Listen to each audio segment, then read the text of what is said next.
table review. This time we're going to be talking about Fast Food Fear from Devir Publishing and designer Dario Dordoni. All right, so this is a quick party game. It is real-time cooperative, which I've seen a lot of these lately. I don't know what the surge is, but they are interesting. So let's take a look at it real quick. And it is a very quick game. It's 10 to 30 minutes. It plays 3 to 6 players. When you hear co-op, you're wondering why 3? And we'll get to that in a minute. There is a very good reason for it. But the game itself is fairly simple. So we're just going to run through it real quick. I'm going to show you how it plays. We'll talk about the theme. You can see the mechanics here. And then we'll discuss what we like and do not like about this game. So out of the box, we have 2 decks of cards. We have the deck of customer cards. They are blue. And then we have the deck of order cards, which include some actions as well as the food. So the goal here is we need to feed a certain number of monsters based on what they're asking for in a certain amount of time. And you'll be doing this with multiple people. So since it's just me, I can't really show you how frantic this game is. You really need 3 or more people, and 4 is kind of the sweet spot for this. It doesn't even really play that well with 2. But I'll give you my best overview here of how this works. So what you're going to do is, to start the game, you have your customer deck. We'll just pretend it's already shuffled. And you're going to pick out as many players as there are plus 1. So let's assume we have 3 players. And we're going to turn 4 face-down cards. All right? And they're going to stay face down for now, and you're going to only turn up half of them. So if you have an odd number, you round up. So you always have at least some customers to work towards, but then it means there's 2 that you don't know. So we're going to turn these face up, and I'm not sure how well you can see them from all the way back there. I'm trying to make sure I'm on the camera with the components this time. But basically you have a monster. This guy is Lucas, the little blue dude, and he has 3 foods he wants. And the higher food is more rare, and it gets less rare as they go down. So the rule book actually gives you a run through of how many of each is in the deck. So the most common one, there's 8, and that's the soda and the burger. And the least common ones, the sushi, the stuffed sandwich, the pasta, and the dessert, the donut, only have 3 each. So it's good to know that. It's good to pass this around and show it to everybody, because if you don't, people don't really know how many there are, and they might not, save a card when it's needed. All right, so we have these out, and so now we know that that's what we need. We need a chicken, an ice cream, and a taco for Lucas, and then we need a sandwich, an ice cream, and a burger for Iris. All right, and so then we're going to hand out 6 cards to each player, and this is your hand. And so the way this works is, on your turn, you're going to take your hand, and it's going to have a combination of ingredients and action cards. And you're going to do one of 3 things. You're either going to play all the things that one customer needs. You can't like play that down and wait. You have to have all of them. You can discard a card and draw another one. Or you can play one of the actions. And so the actions have things like turn the hourglass over. Each player gives 1 card to the player to the right. Another player may discard up to 3 cards.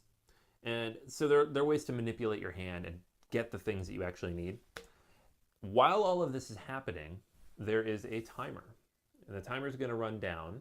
And if the timer ever empties, you lose. Now there's a variant that lets you do this, I think, 3 times before you lose. And there are multiple cards in the deck. They come up pretty often. Take your time. That'll turn the hourglass over. So you want to get these, you want to hold them, and you want to use them, like when the hourglass is right there, to flip it over, give yourself extra time. It's pretty much impossible to beat the game in this hourglass. You need a bunch of these. So make sure you have these. Don't discard them.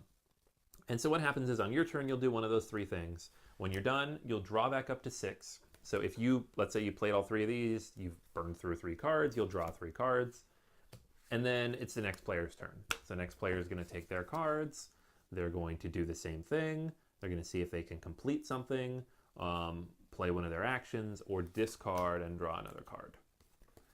And then they're done, and it moves to the next. And so the goal here is to do this as fast as possible, because you really have a very limited amount of time. And each of these guys all these ingredients need to be in one person's hand. Now, there are a lot of action cards that let you swap cards and move them around, hand them off to other people. So this one here is 2 players can exchange 1 card.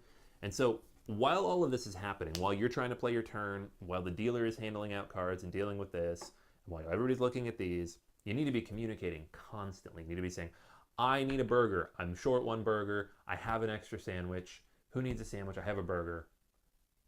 But you also have to be careful, because if you say that too much, if you're talking too much, then it's hard for everybody to process what's happening. So there needs to be kind of an order to it. So you're going to go through this and do this as quickly as possible, trading cards, swapping them back and forth until somebody has what they need to do this. So let's say I have all the cards I need to do this. I turn them in, discard them over here. So 1, 2, 3. Complete this, goes away. We flip over the next one, and I draw back up to replace. Timer's still going the whole time. And now we have 1 new guy. We didn't know what he needed before. Now we do. Everybody looks at their cards, see who has the most of these in hand already, and then tells people what they need to fill it. And that all has to happen very quickly. So where the game tends to bog down and where people lose is when one of these gets fulfilled, everybody kind of slows down to evaluate. You don't really have time to do that. You have to keep moving. If you all slow down to evaluate, then the game tends to run out. If this deck ever runs out and you have to reshuffle it, you add another guy to the row. So you really want to be able to get this done in one deck. The more players there are, the harder the game gets for obvious reasons, because you're going to be going through the deck faster. There are more guys to fulfill. 4 definitely seems to be the sweet spot. The 2 players, now I haven't actually played with 2, but I just kind of ran through it to learn it. Played with 2 is incredibly easy. So it makes sense why it only plays 3 to 6. And it also makes sense why you can't play this game solo. It's co-op, yes, but if you play it solo, it's very, very easy because it's just one person. Even if you had multiple decks laid out, you have perfect information, you can swap things back and forth. It's pretty simple. So I'm sure there's a way to make it more complicated. Maybe take out some of the turn hourglass cards out of the deck or something. But for the purposes of what we're talking about, 3 to 6 players definitely seems to be the sweet spot. And overall, I really like this game. It is quick. It does not take very long.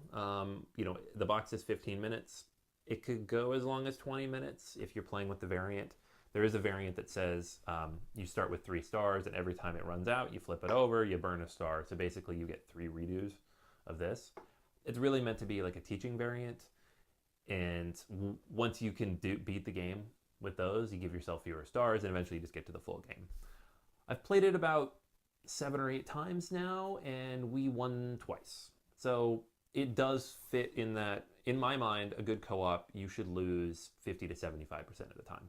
Some people have different numbers for that, but that's what I aim for. Is if I'm winning more than half the time, it's not a very good co-op unless there's a higher difficulty that I'm not playing. So this definitely fits that. It's quick. It is loud. People get frustrated, especially if someone's not listening. But I think it's really good. If you have a good group of people and you're looking for a party game that's not going to take too long because it has a time limit on it, this is pretty solid. Thematically speaking, you're really just fulfilling orders. This could have been anything. It could have just been normal food. They made it monsters. They're all different looking monsters. They all have names, which is pretty cool. So you can yell out, Pablo needs a sandwich, which is pretty fun. And they're all unique. So you have a deck full of unique monsters here that each have their own name and each have their own menu of things that they need. The deck of food, these are very easy to see what they are. It's printed on there 5 times. The text on the action cards is nice and big, so you can see it from across the table if someone throws it down. All the things that you would need in a real-time co-op are here, and I think it's pretty fantastic. It's not mind-blowing. This isn't like the best co-op you'll ever play. It's a party game, it's quick and simple. But it's frantic, and it's fun, and it's not mean. You're not hurting each other. It's kind of in the same vein of a game like Fuse, where 10 or 15 minutes, kind of high stress, you're probably going to lose, but it's silly, and it's cute, so why not?